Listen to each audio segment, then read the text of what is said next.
Now, to answer everyone's concern, everyone is wondering, Louis, what do you think about her? Do you think that her body is really, worthy of being on Miss Universe? Do you feel like her walk is strong enough? All of these questions that people have been bombarding me with. This is the honest truth of how I feel about her. I honestly believe that her body shouldn't be a factor in whether or not she is allowed to compete in Miss Universe. And I definitely see where people are coming from when they have those critiques that, she doesn't look like the other candidates.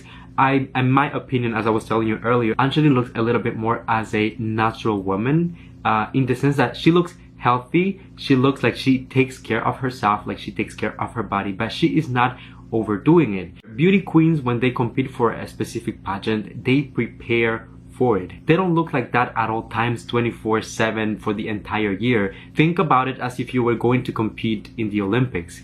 You don't stay at the top of your game for your entire life, but when the moment is coming, you actually prepare intensively for it, and then you're able to deliver your best for a specific period of time.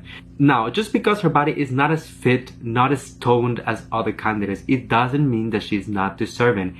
Anjali actually has a lot of potential when it comes to communication skills, what she represents, what she is able to bring to the table, in the pageant when it comes to the new ideas, her fresh face, everything that she has done for the country, nationally and internationally, and also the history that she has with Thailand.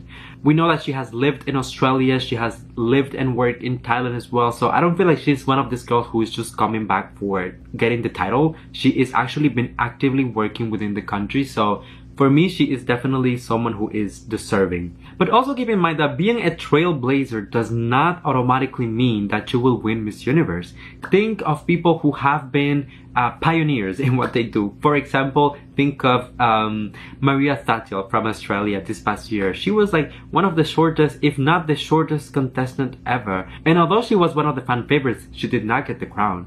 Think of Angela Ponce, the first transgender candidate to compete in Miss Universe. Although she is a trailblazer and she opened that door, she did not get the crown. So it's not because Anjali is representing for normal girls that she will automatically get the title of Miss Universe. And this brings me to the second part of the conversation, which is pretty much about her walk. This is something that she really needs to work on, because it doesn't matter how smart you are, how beautiful you are, how eloquent you are, you name it, you can have it all.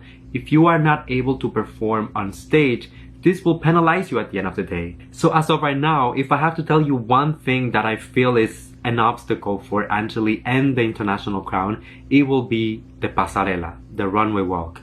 But once again, we know that Thais are excellent for this, so I know and I trust her team. I know that they're working hard on it, that they will come up with something and they will surprise the audience, hopefully. But when it comes to those issues, things that everyone is going crazy about, like her body and her walk, if anything, I feel like the walk is the one that she needs to focus on. She's a beautiful girl, so deserving. She proved that she has the beauty, the talent, the brains, the body, whether you like it or not, and everything that you need in order to win the national crown, but also an international title potentially.